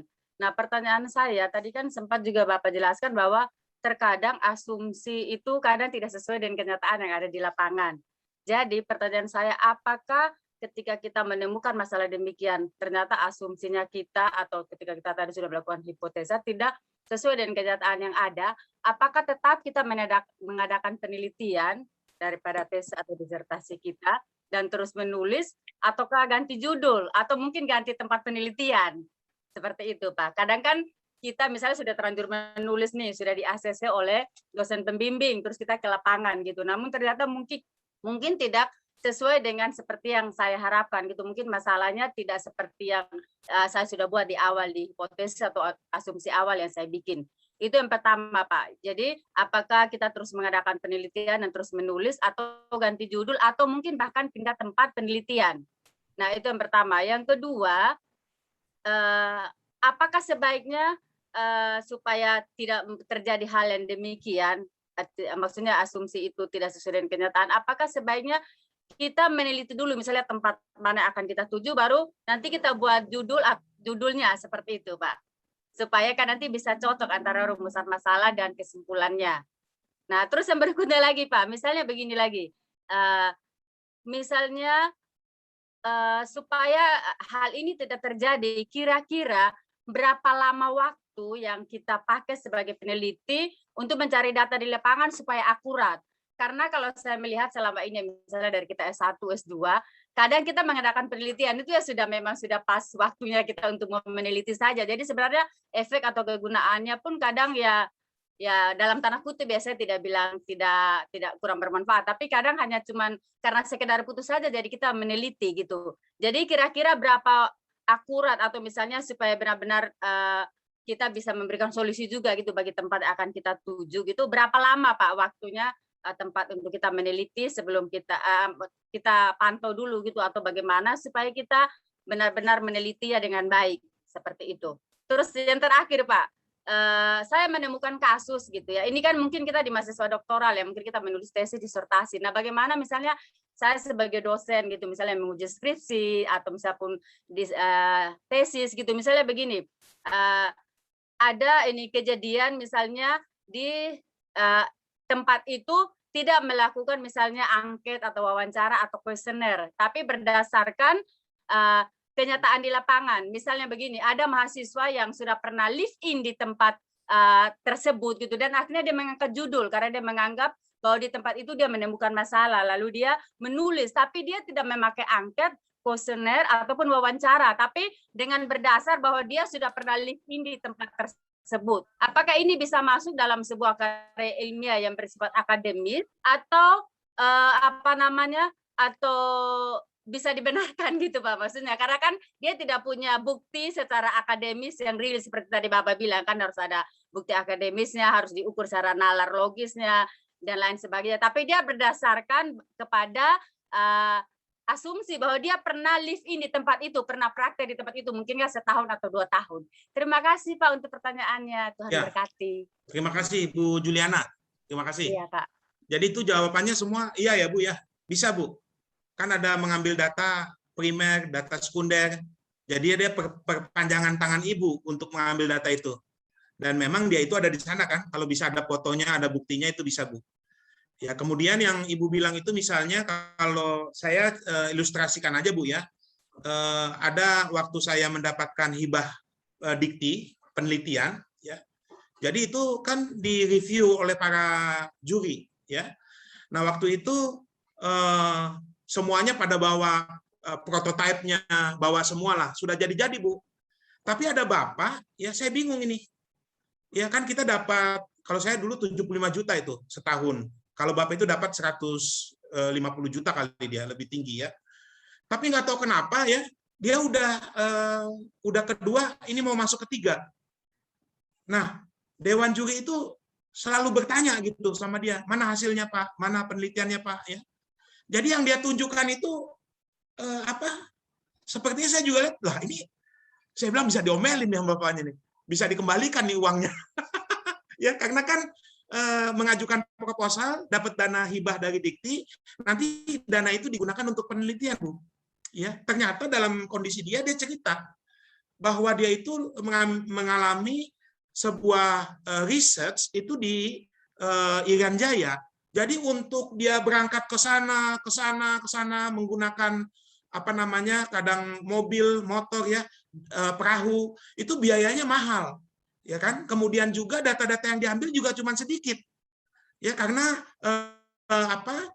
bahasa, karena orang tersebut juga pas ketemu udah hujan, pas dia catatan hilang di perahu ya, jadi akhirnya sama si reviewer dibolehkan lagi, bahkan ditambahin dananya Bu ya. Jadi jangan berhenti Bu sampai di situ, lanjut aja ya. Bayangkan peneliti yang dari dosen hibah Dikti itu ya, dia melanjutkan terus itu ya, padahal saya bilang aduh Pak, ngapain sih dilanjutin lagi penelitiannya, udah langsung aja sampaikan ke Dewan Reviewer, Pak maaf saya stop dah karena saya udah semuanya daya juang dan sebagainya udah selesai gitu ya. Dan itu pun dimaklumin. Jadi ujung-ujungnya yang dilihat itu bukan berhasil atau tidak, tapi yang dilihat adalah usaha dalam mencapainya ya. Jadi kalau saya juga sebagai penguji disertasi, penguji tesis ya, saya selalu nggak mau juga ini ya, karena saya lihat harus ada juga faktor eksternal, faktor internal ya, kenapa dia bisa seperti itu gitu. Ya, bahkan teman-teman yang itu dapat hibah bersaing terus fundamental, hibah laboratorium dan sebagainya, itu bawa hasil karya prototipe yang sudah jadi-jadi. Tapi Bapak ini nggak ada yang dibawa, cuman catatan-catatan kelihatannya udah, aduh ya. Saya bilang, waduh gawat nih. Ya Bapak ini gimana nih? Tapi dari situ saya belajar, ya, bahwa dengan dia melakukan itu, ya, dengan segala daya dan upaya dan dia sudah berusaha, kita harus menghargai itu. Ya, karena penelitian itu bukan bercerita hasil yang begitu wow dan menakjubkan, bukan. Tapi adalah apa yang bisa dicapai, ya, apa yang bisa didapat dari penelitian tadi itu, ya, sehingga dia sudah melakukannya semaksimal mungkin, gitu. Karena beda Pak, ya, makanya saya katakan dengan lapangan itu ya kadang-kadang tidak nyaman, ya, tidak enak dan sebagainya, ya. Jadi saya pernah juga tanya pelayanan apa Pak, tulisan disertasinya tentang ini Pak, orang-orang di penjara. Waduh, ya.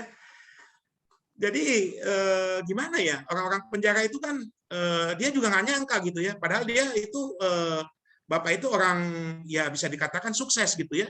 Jadi dia bilang baunya Pak, ininya Pak, aduh saya nggak tahan Pak ya.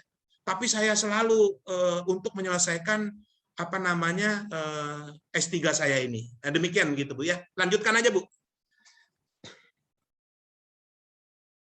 Oke, selanjutnya. Ya, baik Kak, terima kasih. Ya, selanjutnya Pak Kusnaidi, apakah sudah bisa bertanya Pak Kusnaidi? Tadi ada sambungannya. Pak Kusnaidi? Ya, bisa. Halo? Ya, halo. Ya, silakan Pak. Ya, dari tadi saya mantau ini belum dapat kesempatan. Iya, suaranya tadi memang tidak ada Pak. Oh gitu. Iya, baru Ya. ini masuk, makanya dikasih Ya. kesempatan terus. Baik, terima kasih waktunya diberikan kepada saya. Izin Prof, saya mau bertanya. Pertanyaannya sih simpel, karena kita kan berkaitan dengan penelitian ini sebenarnya mungkin semua rekan-rekan sini yang sudah senior-senior, sudah pakar-pakar dalam hal penelitian sebenarnya. Cuman saya ingin minta tanggapan saja dari Prof. Mana yang lebih baik?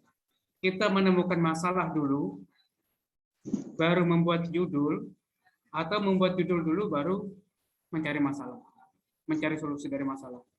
Karena yang pernah saya lakukan, kebetulan saya juga dosen, jadi saya selalu mengarahkan ke mahasiswa itu, temukan masalah dulu, baru tentukan judulnya. Tapi kadang-kadang terbalik, buatkan judul dulu baru cari masalahnya. Dalam hal ini, mana yang lebih ideal menurut Profesor? Kita temukan masalah dulu, baru menentukan judul, atau buat judul dulu, baru cari masalahnya dalam satu judul itu. Demikian Prof, silakan. Terima kasih. Ya, keduanya bisa Pak. Ya, jadi kalau dari judul dulu, ya, jadi menemukan apa tadi? Itu kan kalau bahasanya itu research question, ya, research question Pak. Jadi pertanyaan riset, ya, pertanyaan masalah, ya kan, rumusan masalah gitu. Ya, jadi bisa dari keduanya Pak. Jadi bisa dari judul, bisa dari masalah, ya silakan Pak. Yang penting dapat ya. Tapi intinya begini Pak, selama saya itu apa ya, kita katakan dalam prakteknya gitu Pak ya. Kan saya ini kan jurusannya elektro Pak. Jadi waktu saya dulu itu ada praktikumnya. Ya. Nah, secara hitung-hitungan kertas itu hasilnya ternyata didapatkan berapa ya? 12 volt misalnya Pak. Ya. Di kertas loh Pak, saya hitung-hitung. Tapi begitu saya praktek, itu didapatkan angkanya 11,2. Ya. Bahkan saya dapat lagi dengan memasukkan apa namanya beberapa problem, itu didapatkan 10,3 ya. Jadi sebenarnya secara teori dan rumus itu bisa mutlak Pak. Tapi begitu di dalam prakteknya itu kita nggak dapatkan sesuai dengan apa yang diteorikan gitu, apa yang sesuai dengan dirumuskan. Jadi akhirnya kita harus mencari sebuah perbandingan Pak. membandingkan hasil teori, rumusan, dengan membandingkan dengan hasil lapangan. Ya Pak ya. Jadi dalam mencari rumusan masalah itu kan kita mau cari jawaban. Begitu kita dapatkan jawabannya kok begini di lapangan. Padahal secara teorinya begini. Ya Pak ya. Jadi itu dibandingkan. Ya. Jadi bisa juga pendekatan Bapak tadi itu melalui sebuah gap analisis, Pak. Ya. Jadi kalau saya katakan sebenarnya teknik itu teknik banget enggak sih, Pak? Sebenarnya enggak, Pak. Ya, kalau saya berbicara tentang listrik yang sudah atom itu jelas banget ya. Ada proton, elektron dan sebagainya. Tapi begitu nanti kita di praktek, Pak, di lapangan, ya ternyata angkanya itu enggak sesuai dengan rumus, beda. Ya.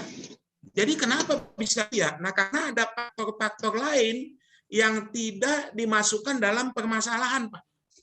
Ya. Jadi silakan aja Pak, pakai pendekatan dari berbagai cara. Mau dari judul dulu, mau dari masalah dulu, mau dari yang praktek dulu, ya. Karena kalau itu kita jalankan secara paralel dan simultan, ya, sehingga itu lebih efektif menurut saya, Pak. Ya.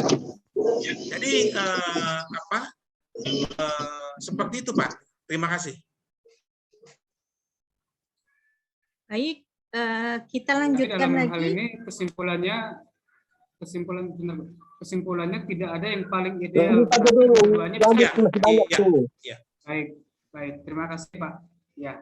Silakan Bu, boleh dilanjut. Baik, kita masih lanjut ya. Sudah jam 9 masih panas walaupun mungkin di Indonesia Timur sudah jam 11. Silakan di kopinya ditambah untuk Indonesia bagian timur. Cemilannya juga ditambahkan supaya semangat ini karena masih ada beberapa yang akan bertanya. Ya, sebagai tambahan nih Bu, sedikit ya, mumpung saya ingat nggak apa-apa ya. Mungkin menjawab juga tadi pertanyaan teman-teman. Di dunia industri, Pak, ini saya cerita ya, pengisian teh botol, Bapak tahu ya? Setiap botol itu kan diisi ya. Kalau kita lihat dalam satu rak botol itu ya, kelihatannya sama Pak ya. Tapi begitu para ahli meneliti secara mikroskop, secara detail, itu volumenya nggak sama Pak. Ada yang kurang, ada yang lebih. Yang tetap itu nggak ada.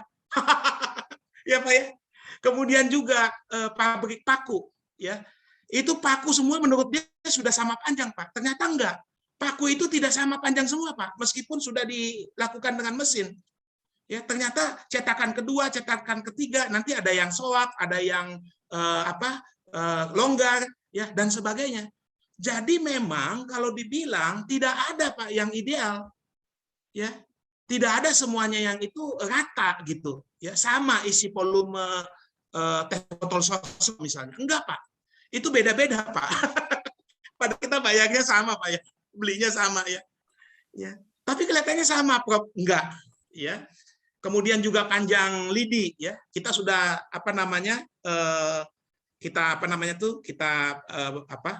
lidi itu kita kampak lah atau kita parang lah ya. Terus diukur panjangnya Pak. Beda-beda, enggak sama. Ya. Jadi begitulah ya. Saya lebih itu aja, alam itu seperti itu.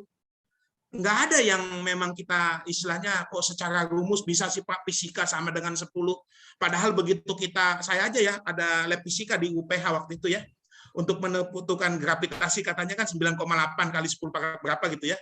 Atau dianggap 10 gitu. Begitu kita lakukan gravitasi nggak segitu Pak. Beda. Jadi dapatnya macam-macam. Ya. Nah, menurut saya apalagi lapangan Bapak nanti di jemaat, ya, di lingkungan gereja, di orang. Waduh, itu lebih banyak lagi. Ya, silakan lanjut aja. Ya, kita masih lanjut nggak apa-apa Prof. Hoga ya. Takutnya Prof. Hoganya udah lelah ini. Enggak apa-apa, silakan. Kuat ya, iya ini. Saya antusias ya, Bu. Ya, buat Tuhan ini lagi semangatnya ini Pak. Soalnya dapat pembicara yang luar biasa. Selanjutnya ada Pak Rudianto, Pak Ishak dengan Pak Hendrian Yunata. Mohon pertanyaannya satu saja dan lebih singkat ya, supaya masih keburu untuk penanya berikut. Silakan Pak Rudianto. Oke, pertanyaan saya satu, tapi satu lagi pandangan. Jadi pertanyaan saya gini Pak, saya Rudianto Rumah Horbo. Jadi Rumah Horbo itu rumahnya kerbau Pak. Jadi di kami itu rumahnya yang paling dihargai. Ya. Nah pertanyaannya begini Pak, sepanjang pengalaman Pak Prof, pernah nggak menemukan variabel yang sudah uji pra penelitian, ya sudah diujikan, ada hubungan, ada pengaruh dengan sampel, contoh kita responden 100, kita ujikan dengan 5, dia lolos. Tapi dalam faktanya setelah diujikan kepada responden ini, akhirnya di belakang dia justru dari variabel-variabel yang sudah kita tetapkan tidak semua lolos. Pernah nggak? Kalau pernah, otomatis kan ini akan berpengaruh kepada pembuktian hipotesa. Nah, bagaimana? Karena kita melihat bahwa kalau di Indonesia saya sering dengar kalau hipotesa itu berbanding terbalik dengan pembuktian penelitian itu ditolak Pak. Itu yang pertama. Yang kedua ini berhubungan dengan judul yang saya tertarik Pak. Jadi pandangan aja mungkin. Saya melihat bahwa di dalam perjalanan kekristenan di Tanah Batak, khususnya Huria Kristen Batak Protestan, nama nomensen itu sangat menjulang tinggi. Sementara di dalam buku sejarah kita melihat bahwa kita tahu bahwa pendiri HKBP aja atau yang dikenal dulu Batak Misi yang akhirnya berubah nama menjadi HKBP itu bukan nomensen sendiri. Ada 4 yang di awal sebagai misionaris, itulah yang menjadi tanggal lahir berdirinya HKBP dibuat sampai saat ini. Dan juga setelah masuknya misionaris, akhirnya muncullah pendeta-pendeta yang dari Tanah Batak itu, dan kita tahu di dalam sejarah pun ada banyak fakta-faktanya, banyak memenangkan daerah-daerah yang secara tidak langsung bukan nomensen yang memenangkan. Tetapi dalam perjalanan kekristenan khususnya Huria Kristen Batak Protestan ini, nama itu semua menjadi lenyap Pak, yang muncul hanya nomensen. Nah, saya tertarik untuk meneliti ini, di mana titik permasalahannya. Apakah ada satu pembangunan opini yang disengaja atau ini ketidaksengajaan gitu. Jadi kira-kira menurut Pak Prof untuk penelitian ini pendekatan apa yang paling tepat untuk kita lakukan? Itu saja. Ya. Jadi kalau menurut saya Pak, jangan langsung percaya Pak. Karena ada buku juga ya. Maksud saya jangan percaya angka loh Pak. Karena ada buku juga, ada buku itu berbohong dengan statistik. Silakan Pak di Google ya, ketik aja buku judulnya berbohong dengan statistik ya. Jadi kembali lagi ya, jangan percaya angka Pak ya.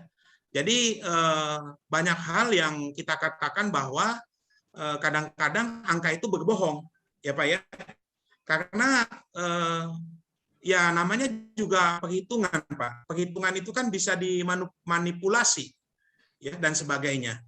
Tapi yang Bapak cerita tadi itu kan yang kedua pertanyaannya adalah sejarah ya Pak. Ya, jadi dengan adanya bukti-bukti otentik, kemudian saya sarankan Bapak ke Arsip Nasional atau Perpustakaan Nasional, itu bisa menambah literasi Pak. Ya. Jadi sebenarnya apa itu yang disebut kebenaran? Itu yang belum sampai sekarang Pak, orang belum bisa jawab. Karena saya pernah sampaikan Pak, barusan aja saya ini tadi sore itu berbicara tentang hoax Pak. Ya, tentang hoax. Ya, bagaimana mengatasi penipuan online, penipuan digital. Kemudian kebohongan online.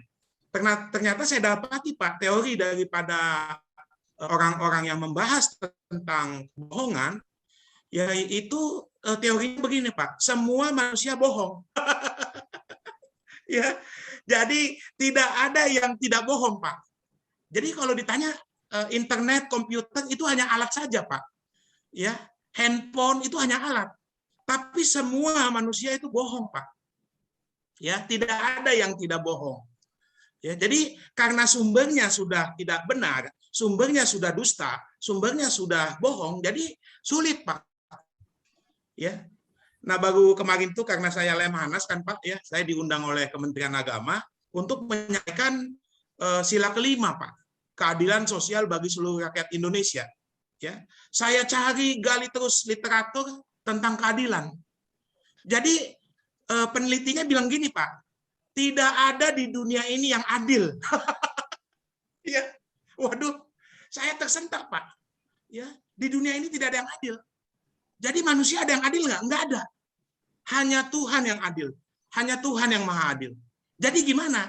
Jadi keadilan itu harus ditegakkan, dilaksanakan, disondingkan, diwartakan, harus dibelakan gitu. Ya, dilaksanakan. Jadi tidak ada yang adil manusia ini. Jadi kalau demikian, peneliti tadi mengatakan tidak ada manusia adil, jadi gimana? Jadi rupanya saya dapat dari itu, supaya adil, kita minta Tuhan yang maha adil, supaya manusia ini jadi adil, Pak. Jadi kita minta Tuhan berikan aku hikmat, ya, kebijaksanaan, supaya ketika aku nanti menjadi pemimpin, aku bisa bersikap adil. Ya, jadi nggak usah cari keadilan, nggak ada keadilan di dunia ini. Jadi pasal 5, keadilan sosial bagi seluruh rakyat Indonesia, saya suka, Pak. Itu artinya menginspirasi kita, mengajak kita untuk kita bisa mencapai keadilan sosial bagi seluruh rakyat Indonesia. Itulah yang saya Lemhanas kan, Pak, saya sampaikan. Bahwa sila itu adalah sila yang paling susah. Ya, Pak ya. Karena apa? Karena peneliti aja bilang, ilmuwan-ilmuwan yang sudah saya baca itu, dia menteorikan tidak ada manusia yang adil. Jadi cari keadilan nggak ada gunanya. Lebih baik kita berdoa minta keadilan, maka Tuhan akan memberikan hikmat dan kebijaksanaan untuk kita bersikap adil. Jadi perlu dipahami ya Bapak Ibu sekalian ya, dalam meneliti itu saya juga waktu itu meneliti tentang cyber war, perang cyber. Bahkan ahlinya saya undang yaitu Ibu Koni Rangkuduni ya. Koni itu kan terkenal di website. Setelah saya cari-cari apa itu perang cyber, ya, jadi tidak ada definisi yang jelas tentang perang. Apa itu perang internet? Apa itu perang cyber? Nggak ada Pak definisi yang jelas. Ya, jadi akhirnya begitu saya pelajari itu hanyalah perang pikiran Pak. Ya, perang yang ada di kepala ini. Ya, karena sumbernya kan kepala Pak, manusia. Cyber itu hanya internet itu, komputer itu hanya alat. Ya Pak ya. Jadi tidak ada itu cyber menurut teori. Ya, bahkan itu adalah dikatakan apa namanya perang sesungguhnya ini definisinya. Tapi perang cyber mana? Nah, untuk itu saya undang waktu itu Ibu Koni Rangkaduni, dia ceritakan sebagainya. Jadi saya lebih jelas, Pak.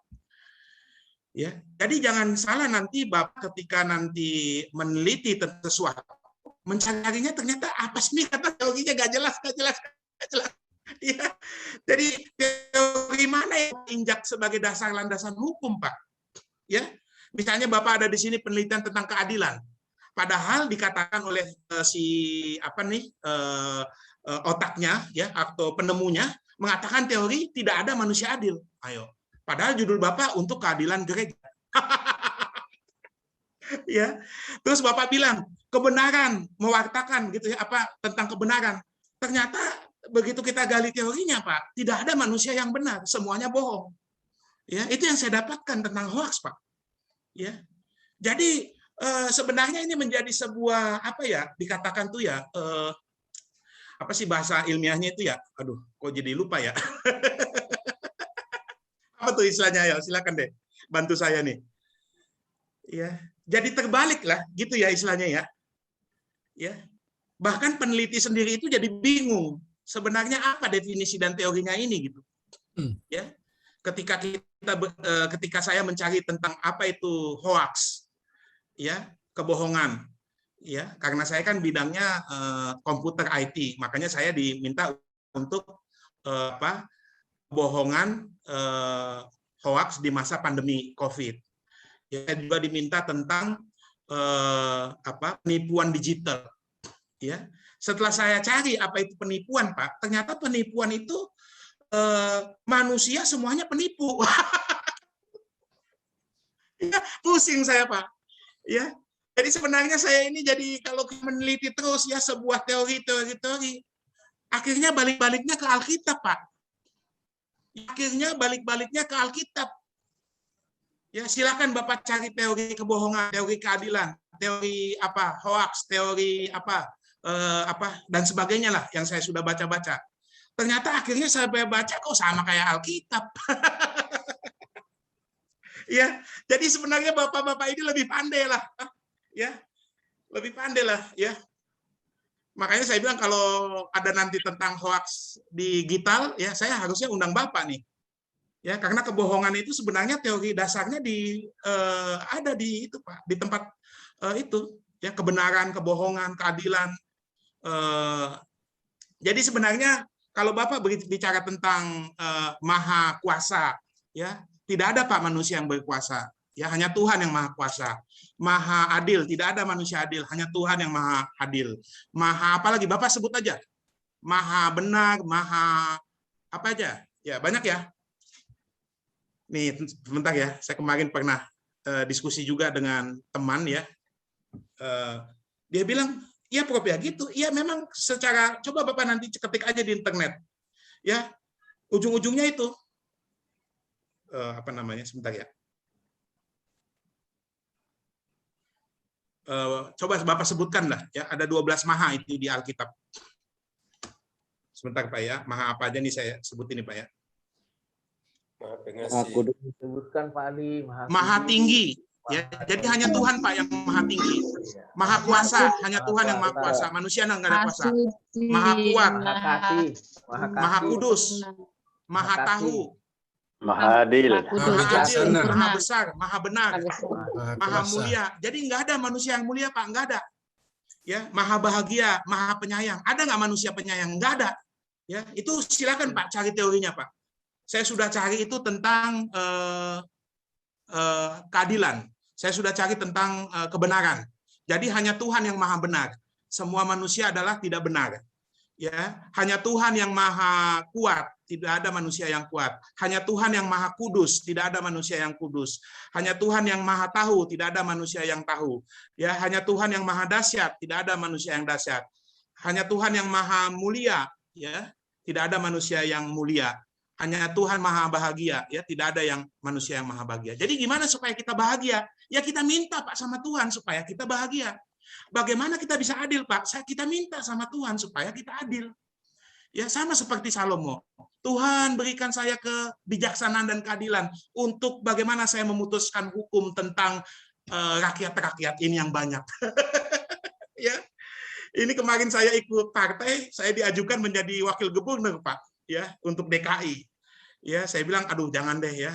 Tapi kalaupun misalnya teman-teman mengutus saya untuk sebagai menteri, sebagai pejabat, saya hanya berdoa gini, Tuhan berikan saya hikmat dan kebijaksanaan supaya bagaimana saya bisa adil terhadap masyarakat ini, bangsa dan negara ini. Itu aja Pak. Kalau dibilang Propoga adil, saya nggak adil Pak, saya nggak adil.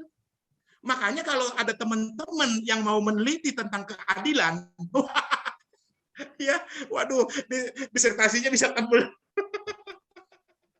Ya Pak ya. Ya, jadi silakan Pak. Makanya saya bilang ilmu teologi itu susah Pak. Ya, kenapa ya? Gimana ya? Saya bilang jadi terbalik Pak.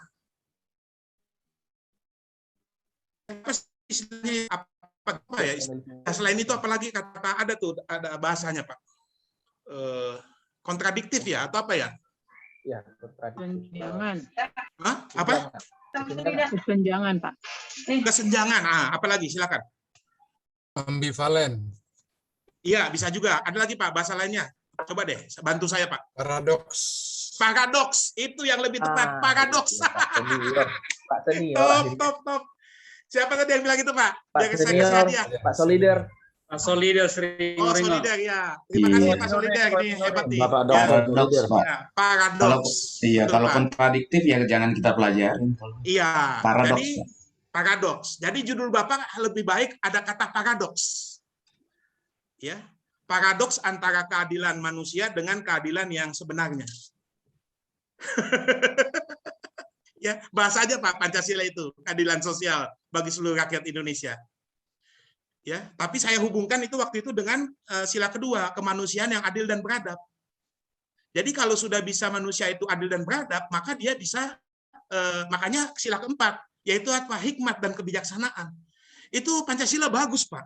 Ya, saya lihat itu inspirasinya dari Salomo itu, hikmat dan kebijaksanaan itu. Supaya adil, manusianya harus berhikmat dan bijaksana. Supaya adil, bapak-bapak harus S3, supaya adil Bapak-bapak harus profesor. Amin. Ya, silakan Pak, silakan pertanyaan selanjutnya. Selanjutnya Pak Ishak. Sudah sengaja nih pakai jas khusus ini untuk bertanya ini Pak Ishak. Silakan dari Papua ini. Oh iya ya, sini udah mau pagi ya. Selamat pagi nanti nih. Ya, silakan Pak Ishak. Ya Pak Prof, yang saya hormati. Ini disuruh sama ketua kelas harus dikasih simpel pertanyaannya. Ya, simpel aja. Saya senang sekali dengan kata-kata awal dari Prof tadi. Kita memulai dengan asumsi. Dan lewat asumsi itu bagaimana kita menerima satu kenyataan dengan pengetahuan atau penelitian yang sudah Prof jelaskan tadi. Bertolak dari itu yang ingin saya bertanya, karena Prof ajak kita berdiskusi, ini juga pertanyaan diskusi aja. Apakah dalam pengalaman Prof, adakah pernah penelitian yang membuktikan bahwa penulisan Alkitab itu ada bagian-bagian yang tidak bisa diterima secara rasional dan dibuktikan dengan penelitian ilmu modern sekarang bisa direvisi? Mungkin singkat pertanyaan saya seperti itu. Terima kasih, Prof. Ya, bagus nih Pak. Pertanyaannya Pak ya, Pak Ishak nih. Jadi memang saya juga baru belajar Pak ya. Kita sama-sama belajar ya Pak. Artinya bahwa semakin banyak asumsi itu kan kita nanti semakin bingung Pak. Begitu Pak ya. Jadi kalau bisa memang kalau saya bilang sih ya, kita sebagai S3 di bidang teologi ini ya, yang kita cari itu sebenarnya kebenaran aja Pak. Ya, makanya kalau itu sudah Bapak dapatkan, ketika nanti itu Bapak bisa aplikasikan di dalam disertasi Bapak, maka penguji itu nggak susah untuk mengujinya Pak. Ya, tapi dengan banyaknya asumsi, penguji nanti secara logika pendekatannya, secara nalar, secara apa. Saya pernah membimbing S3 Pak, dan bukan membimbing, menguji. Akhirnya saya angkat tangan Pak. Saya bilang saya nggak bisa tahu apa maksud daripada Bapak gitu, ya, karena saking banyaknya asumsi, saking yang dikatakan dia itu abstrak Pak. Ya, kemudian saya pancing dengan coba gambarkan secara jelas seperti apa sebenarnya yang Bapak ajukan sebagai proposal dan bagaimana pendekatan secara ilmiah. Dia menceritakan terus Pak. Tapi akhirnya saya bilang, waduh, ya, kayaknya kapasitas saya ini nggak bisa gitu. Ya, jadi bukan berarti saya tanya sama teman-teman yang lain juga, mereka akhirnya, aduh gimana ya? Kalau diluluskan juga bingung, kalau tidak diluluskan juga ini sebenarnya tingkat tinggi gitu. Jadi menimbang-nimbang Pak, mereka-reka, menguji, menimbang-nimbang lah istilahnya apa ya kalau gitu ya. Jadi akhirnya rapat sampai sore malam nggak selesai, nggak bisa diputuskan dia itu lulus apa enggak. Ya, makanya saya bilang disitulah kehebatan manusia Pak. Ya, manusia itu hebat Pak. Ya, jadi kalau saya mengajak sekarang saya nggak mau pakai baca-baca lagi teori-teori buku Pak. Itu kebanyakan hoax. Mendingan saya langsung ada Bapak gini kita ngobrol, kita cerita itu lebih bagus Pak. Ya, jadi dengan adanya internet, dengan adanya pengetahuan yang luas ini, apakah kita tambah pintar Pak? Enggak Pak, tambah bingung. Ya, karena apa? Karena semakin banyak asumsi, semakin banyak parameter, semakin banyak variabel. Sampai komputernya kita masukin, hang. Komputer aja hang, Pak. Ya. Ada satu penemuan mengatakan ya, mobil hebat katanya, ya, semuanya mengakui hebat karena mungkin promosi media dan sebagainya. Ternyata apa hebatnya mobil, Pak? Bensin nggak bisa. Apa hebatnya mobil, Pak? Ada asap banyak merusak lingkungan. Berarti masih diakui oleh orang banyak yang hebat itu kuda. Iya. Tapi karena ini berbicara bisnis, nggak ada orang yang mau ini Pak menyatakan sama bisnismen Pak. Ya, ada yang bilang minyak tanah bagus, siapa bilang Pak? Ada yang bilang listrik lebih bagus, siapa bilang Pak? Orang ada bilang nuklir bagus. Ya, ternyata di Jepang terjadi gempa itu banyak terkena radiasi. Ya, jadi siapa yang hanya Tuhan bagus? Iya Pak ya. Jadi kita ini apa tadi bagus nih Pak Solider nih, paradoks Pak. Ya, silakan Bapak menuliskan skripsi paradoks, nanti saya bersedia menguji Pak. Ya, tapi itu sangat sulit untuk apa nalar itu mungkin. Saya nyerah deh. Saya serahkan kepada Pak Rektor nih lulus apa enggak nih. Ya, ini mohon maaf Pak, saya terbatas Pak saya keilmuan. Ya, jadi kalau ditanya sama saya, baiknya gimana Prof judul saya? Tanya Tuhan Pak. Ya, mendingan tanya Tuhan judul Bapak. Ya, jangan tanya saya Pak. Karena nanti jadi paradoks. Ya, jadi susah nanti Bapak.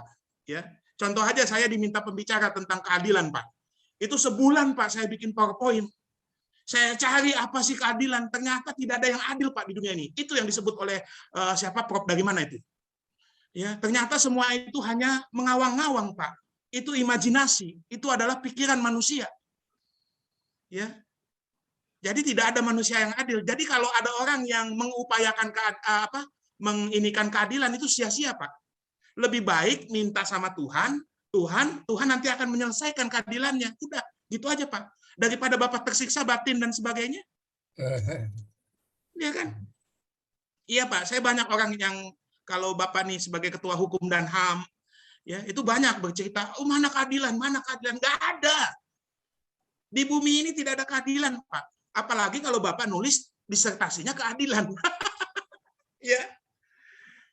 Aduh. Nah ini rumah saya pakai AC katanya. Jadi ada beberapa teman saya pembantunya pakai AC, Pak. Ya kenapa pembantu pakai AC? Lah Pak, biar adil. Saya tuan rumah pakai AC, pembantu pakai AC, jadi adil. Tapi ada orang tuan rumahnya pakai AC, tentunya nggak pakai AC, nggak adil Pak. Angin cepoi-cepoi Pak. Cepoi. Ini karena ada yang WhatsApp di sini katanya, Pak pakai AC katanya. Iya. Jadi kalau ada rumahnya pakai AC, kemudian tetangganya nggak pakai AC, nggak adil Pak. Iya, nggak adil. Ya. Jadi susah Pak, tidak ada keadilan jawabannya. Tapi kenapa orang bilang ada keadilan? Ya, yaitu karena ada orang yang anak Tuhan meminta Tuhan berikan saya hikmat dan kebijaksanaan sehingga dia berlaku adil sebagai pemimpin. Nah, kita juga pendeta harusnya minta Pak sama Tuhan. Tuhan berikanlah hikmat dan kebijaksanaan sama seperti Salomo supaya saya adil terhadap jemaat-jemaat saya. Betul ya Pak ya? Iya kan? Ada Bapak melayani ini adil, tapi orang itu nggak pernah Bapak layani. Nggak adil, Pak. Iya kan? Nah, apalagi banyak orang cari keadilan karena udah zaman internet. Nggak tahu nih, saya puji Tuhan ya, diundang terus saya kemana-mana nih sebagai pembicara. Ya, Kominfo, Ruang Guru, ya, BSSN. Aduh, makanya kalau bisa nih teman-teman wakilin ya, kalau misalnya saya nggak bisa nih, saya kasih pendeta siapa gitu. Amin, Pak. Karena rata-rata tentang Alkitab kok Pak. Kebohongan, hoax. Ya kan? Penipuan. Martin Luther bisa, Pak. Nah, boleh deh Pak Martin nolongin saya ya. Paling enggak kalau bisa bikin. Ini terus terang Pak, ini saya dapat disuruh tentang beberapa waktu lalu ya. Ini tentang sebentar Pak, saya ketik dulu ya. Nih, ilmunya ini Pak. Coba ya, Pak, tentang ini Pak ya. Penipuan online, penipuan digital, Pak. Ini saya baca, Pak. Ini dari Alkitab semua, Pak, teorinya. Sebentar, ya. Ini, Pak, ya, saya baca, ya. Kalau ada waktu, saya share ke Bapak juga nggak apa-apa. Ini dari Alkitab, Pak. Ya, teorinya di situ ditulis. Ini, Pak, ya. Sebentar, Pak. Nah, ini Pak, ya teorinya di situ ditulis manusia jangan menipu, jangan berdusta, ya kan? Jangan menipu dengan timbangan takaran palsu, ukuran palsu, ya. Jangan menipu dengan takaran yang tidak betul. Pada dasarnya manusia benci kepada orang yang suka menipu, ya. Penipu bertindak curang, ya. Penipu mengutuk, mengancam. Ini kan juga penipu online, Pak, ya. Saya bikin ini PowerPoint-nya. Jadi penipu itu dari penuh kejahatan dan kebencian. Penipu itu saling membohongi, saling menipu dengan kata-kata manis, ya kan? Berbahagialah orang yang tidak suka menipu, ya kan? Penipu merencanakan jahat, penipu lidahnya seperti pisau cukur tajam. Penipu menyakiti hati orang. Ini semua ada di Alkitab, Pak. Jadi orang-orang yang teori-teori duniawi ini ngambilnya dari Alkitab, Pak. Ngapain lagi kita sekarang belajar teori ini, teori itu, ternyata kesimpulannya di Amsal. Iya, Pak, ya. Aduh, saya bilang ini saya di ruang guru, di apa nih namanya nih? Jadi pertanyaannya juga banyak, Pak. Bagaimana penipuan, Pak? Penipuan. Aduh. Iya. Jadi kembali back to Bible, Pak.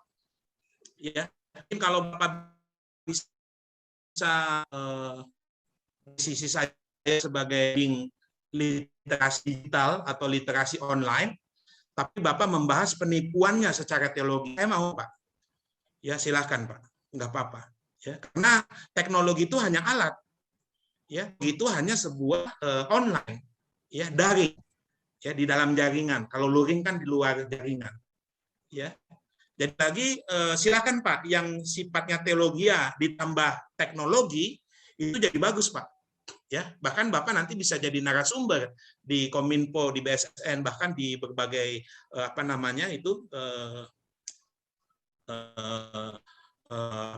karena ya kalau nggak kita siapa lagi yang menyuarakan kebenaran? Ya, karena orang semua kan ini, Pak, penipuan online. Ya, korban ketidakadilan. Ya, siapa lagi yang menyuarakan keadilan, Pak, kalau bukan kita? Ya, Pak, ya. Demikianlah, Pak, saya terima tema-tema untuk seminar nasional internasional itu ternyata semuanya tema-tema itu ada di Alkitab. Iya, terima kasih, Pak. Silakan pertanyaannya, Pak. Ya, mungkin ini terakhir ya. Karena sudah jam 9.30 kita juga harus Barangkali waktu kita sudah jam 21.30, Bu. Iya. Siana. Tadi ada saya kasih kesempatan satu. Berarti bisa ditambah lagi nih, Bu Siana. Lagi. Ya, yang di Papua ya. Yang di Papua tuh. Di Papua. Ikhlas minggu depan. Papua 1:30.